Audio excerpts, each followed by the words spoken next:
Bonjour, bonsoir, bienvenue dans l'émission Toloba Tokoloba. Aujourd'hui, je suis na Libanda et c'est au Wapi.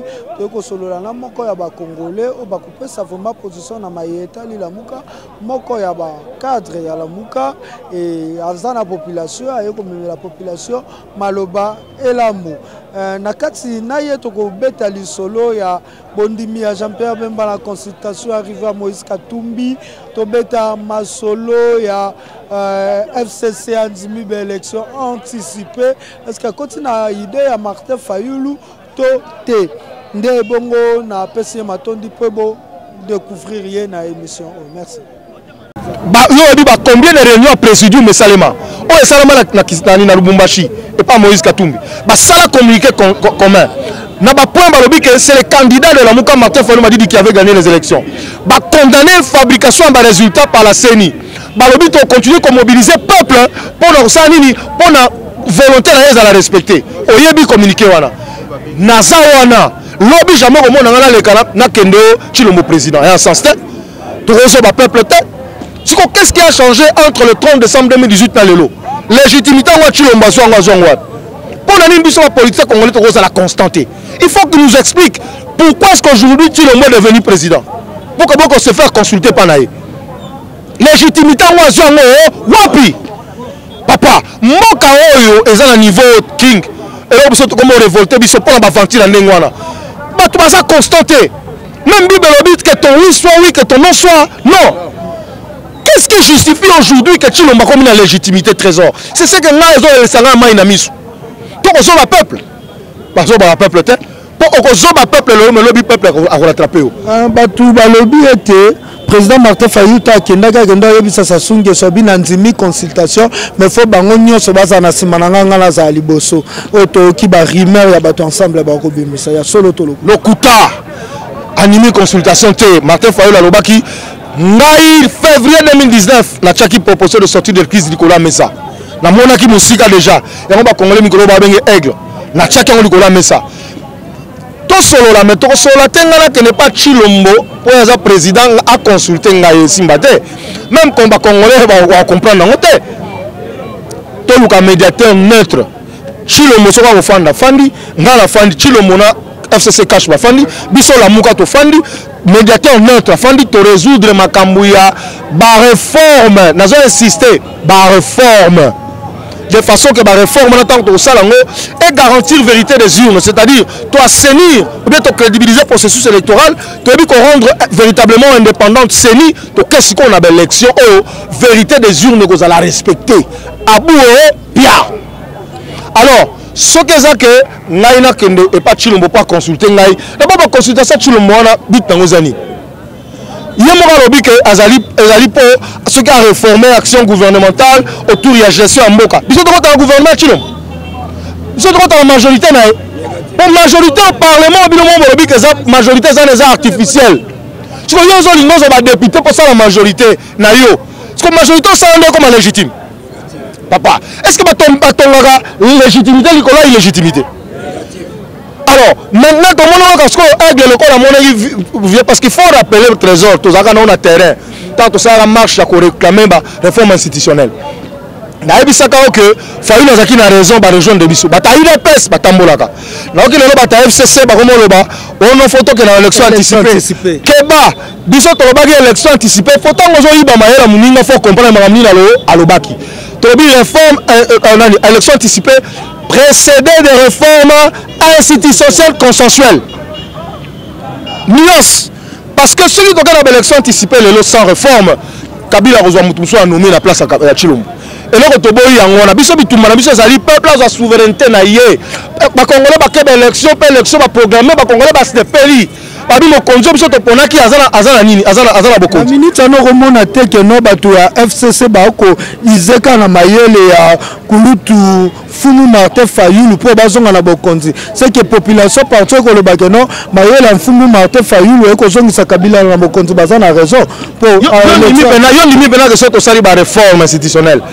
Volonté peuple les a respecté. Kabila a beaucoup. Élection anticipée. Il y a une habité. Tu salues la réforme institutionnelle. to crédibiliser CENI et comme indépendante, to renforcer, to longoler Blaki dans la loi électorale, to créer la urne, ba respecter volontairement Congolais Kabila en zone Bokonzi. Le peuple a signé Kabila derrière le 30 décembre 2018. Tout le monde appelle ça Kabila Beki. Yo, bien moi les négocier majorité artificielle, bon moment bataille de baisse pour le bac. Ba pesa na Kinga Kati. Sénat ba pesa na Kinga Kati, l'Assemblée provinciale. Non, soit pesa na Kinga Kati. Donc ceux qui to sali ba réforme institutionnelle, to kena ba élection anticipée, Kabila rozonga na Bokonzité, Chilomba rozonga ba Bokonzité. To anticiper makambo total 6 mois plus tard. Le président Martin Fayulu, le sous-coordonnateur à la Moukate, la Mouka Kozala, kaka to photo soit ba disposition mususu pona bato obako yingela Martin Fayulu. Non, la Mouka Kozala, la Mouka Zanga sur la Mouka peuple. On met le peuple n'est pas boy. Akoro banek bino tout on a la Mouka ba leader bofo ananu. Tozui Trésor King, yesko komi leader na biso la Mouka. Et ko sala yo na nenga o sakanate peuple na salaka. Fayulu za Fayulu pour la pa congolais. Aza Fayulu te pona yemoko te. Ba congolais batali ba bi moto ko bundela biso to sanini to tche maboko.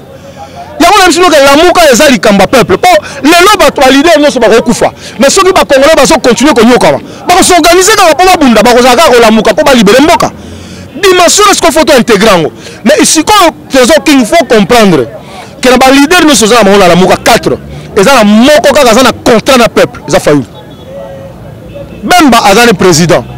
Moïse est président. Mouzit est président. Fayulu est président élu. En tant que président élu, Aza la différence. Bon, la minute où on peut peuple a continué à avoir confiance. Partout. Donc, cette dimension, il faut intégrer. Modérateur, ce coordonnateur à la Mouga après 6 mois. Parmi nous, ici, nous avons un président élu qui s'appelle Martin Fayulu Madid. Et il peut agir comme président élu. Moutaro Peksango, Azate. Pourtant, Batmayembaka, Fayulu, Yaka, Bisobana, Congo, Tokufinzala. Oka Batanga, comme Moussous. Bayebi que Yende va sa pouvoir, Bazobunda, de façon que Congo Sanini est bon. Faut pas ça la même analyse, ou ça va pas mal dans ça analyse bien. Pour l'instant quand on parle à la télévision, et est-ce que vient dans discipliné, correct, poli tout ça, mais surtout on doit mettre la face boy, bazar ko bana bisote, to bundela moka. O ya Monique, Pierre Leki, akende oya Monique non, ba faire na effort récupérer ngo pour la nini boba tout ça façon nga zalaka. Akeichi le marque abazon c'est des entreprises na o ba Monique azala 4 5 6 jet privé. Papa tire article ga mi balena entreprise kufa nga relançango. Abeti bulu na mais biso to na peuple pour to libérer mboka na biso. Abuo Pia. En tout cas papa Adrien Malenga na département ya communication, conseiller ya coordonnateur na Otali communication Mike Mukebai. Allié déjà pomme. Allié pomme à la Gisiba tout à l'année, Fachako Sala Kabila, na drapeau à UDPS Nassima. On est un département na bino oyo za communicateur, yo lobini. Beaucoup de communication. Yo beta masola karabonne ni trésor. Yo bita yo Fayulu sa noma Mike le comme la coordonnateur na. Wana ndeko muzito noma ki tango kalati. Siko to atanga Fayulu muzito ma muzito le cas. Et puis moi yo tanga komona ya tayo moko. Ngakuna aza mama sarabiso to bunda na ema nga suko tanga makomone mingi te po ekofula ye soko ali pomme ali ne pomme mais ay ba peke adam ali ka pomme la jardin de dedans obisi adam ali pomme empoisonnée pesa la ali na y a pas de problème po ba ka kuna Goliath ko ba ka Goliath ba ya pomme y a pas de problème. Merci beaucoup le bana suka papa Adrien ba tout ba Hollande numéro de téléphone plus 243 90 288 93 71. Mais la Sabana Congo, nous allons y arriver. Nous finirons par libérer notre pays. Tala. Au moni bakobo mamba congolais nyonso. Na tammo ko beni balé ba otika la po ba libérer mboka. Histoire de habiter soki ya Élysée. Élie je crois ou Élysée. Nzamba lobi Élysée ou Élie na bosani.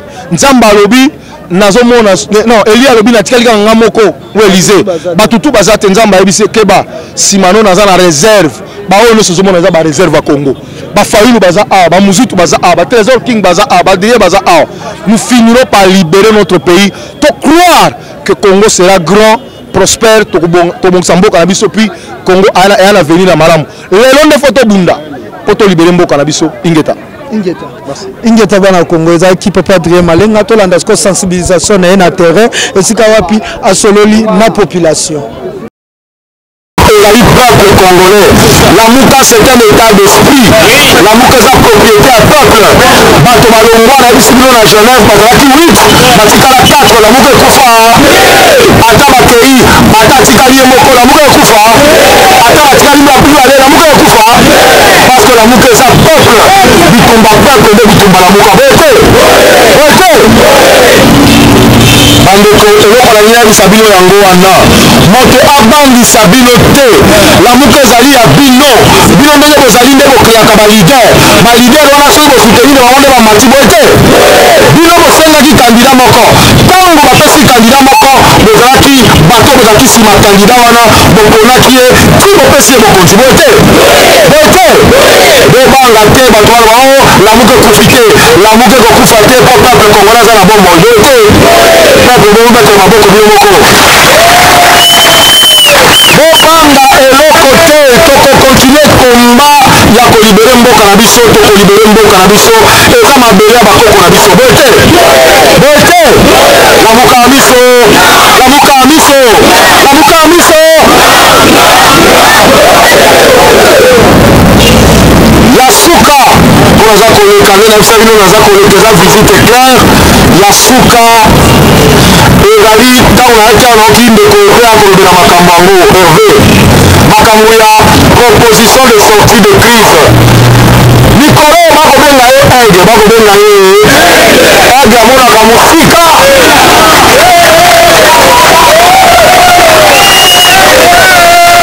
papa oyebi ataka tozali na classe nga nasali école primaire na nga na saint kibuka nazwi certificat na nga na saint kibuka nasali na COD nazwi nakesi orientation nake collège ata ntango toye na classe toyeke mwana mai wana azaka mayele mosi tolobaki na Kabila na Tshilombo bokozonga na makolo ya Martin Fa accord na bango ekwei na mayo bango na bango bakomi kobu eloko bakobunda bakoyebisa bana baza peuple bakoyebisa biso eloko moko basigna accord ya bondo basakrifia vie ya peur babebisa vie ya Congo awa sikoyo nzambe abeti bango vérité ekomi koye awa Kabila ye moko akoloba na monoko na ye élection anticipée tolobi na ye Kabila okoki kozwa biso ide wana bongo okoki kozwa biso ide wana bongo okozwa biso ide wana soki mokete ya biso tolobaki malamu il faut plan sorti ya crise euta d'abord na réforme institution soki longo na étape ya réforme institutionnelle toke na après transition nde toke élection ti il faut topanza seni wana il faut topanza cour constitutionnel wana oyo Tshilombo atie ya Tshiluba wana il faut tolongola yango bongo to bango te tokomisa yango cour constitutionnel ya Congo mobi il faut to respecter principe ya géopolitique il faut barepresentant nyonso bazala na kati wana bomba bato ya UDPS bakoyeba te ke président bango azoviole mikolo nyonso constitution cour constitutionnelle ezalaka composé na 9 personnes mais Tshilombo akomisi yango 11 PR a violé po mibale baboyaki koprêter serment balongwaki te baza kaka wa bakofuta mambongo lokola bazuzi ya cour constitution ye bakisi isu miba ça fait combien a violé te tangu bakoyebi biso ozoviolaka ozoboya yango nasepelaki na maloba ya Théodore Ngoyi mwana mboka alobi clairement alobi ngana yaki awa te mpona dolote yo ngana yaki mpona yebisa yo mais c'est le président au violé maloba na nga nyonso nayaki koyebisa yango Kabila akomi koluka akweya na Tshilombo na mabe akotyai na bo parce que yaza mokeli ya Tshilo nani akela Tshilombo yango biso peuple tolobi soki yo boyi biso totie na contre mira makwa soki yo olingi na yo avi ya peuple te tobengani okeli bongo te tokokotela moto akobundela peur à la preuve du contraire nani akobundela peuple le 15 tokozala ne faux bank wana nazobandela yango ne faux bank président Eli Martin Fayulu akozala wa sikoyo ekomi devoir na biso ya tyangu faut démontrer que tolekaka bango nebe tolekaka bango na nio et faut banque fait kangama banda likolo tina le 11 président Eli akopanza message akopesa position ya lamuka oye oyo yo pe okosenga ngo kaka wa soki olingi tobenga na moto tokobenga naye kaka wa bongo te mitambo nyonso Tshilombo atiaki etourne contre ye ekomi lokola otielaki banyama mitambo me yo moko chasseur mitambo wana ekangi yo moko kolo likambo bongo te Tshilombo amekaki à dissoudre le Parlement. Il y a un danger permanent que les gens ne connaissent pas. Avant de dissoudre le Parlement, il y a des conditions au préalable. Les conditions wana ezali moko ezali makasi mingi ezali nini il faut excusez-moi. Conditions il faut esalama. OK, condition na po esalama il faut Kabila ndimaya. Parce que condition est le binini. On doit avoir une crise persistante entre le gouvernement et le parlement. Et si Tshilombo bazui zéro yango wa condition wana soki eza te moyen de dissoudre le parlement ezali place Kabila kangi yango wana. Et soki a dissoudre le parlement na mutu makasi c'est qui a violé quoi. Oh, la violation intentionnelle de la constitution par le président de la République constitue ce qu'on appelle la haute trahison contre la nation. Motambo akosala yango te yango wana. À la preuve du contraire, condition wana ekokinonte. Lamuka oye. Alobaki lisusu ke akodissoudre par. Yango tozo expliquer bino. Parlement pour dissoudre yango ezali pasi makasi na moment oyo. Na moment ba député Kabila bazali wapi? Bazana Safari Beach la moko ne tombera pas. Awa kaka na mabele na biso ya tcha. Et basololi 235 députés. Pour na kozwa bango ezali pas yoko yiba ba député oyo déjà bazali na mbongo ebele koleka yo moko. Ndeti mende aleki Tshilombo na mbo soki opesi $50,000 Kabila opesa $150,000. Alors makambo bakosala wana ezela intérêt ya yo peuple alobaki lisusu il faut ça débauchage yango na to expliquer wana kozwa député yo obebana na camere na boloko l'hôpital trop bien camere l'hôpital yo obebana na camere il faut zo ba député à camere est-ce que camere akopesa ba député okosala la majorité ngo ndenge ni Kabila tie souclé alobine clairement bomba alobine clairement ozana nguya te ya kolongola premier ministre na Premier ministre, le président propose, il propose au Premier ministre à démissionner. Mais c'est une proposition. Constitution de bien proposition. À Koki Kondi Mapé, à Koki Kobo, chef, il y a Premier ministre Zalibade. Parce que le Premier ministre provient de la majorité par. Député ne Moutubako Bengaye, Yaka. Au Sali Mabe, Awa, par conséquent de démissionner. Mais député on va sabatwa nani? Député on va sabatwa nani? Député on va sabatwa nani? Et le quoi to linga ol souté. Biloko bosa ka to linga ngote. Papa et le quoi to linga ol souté.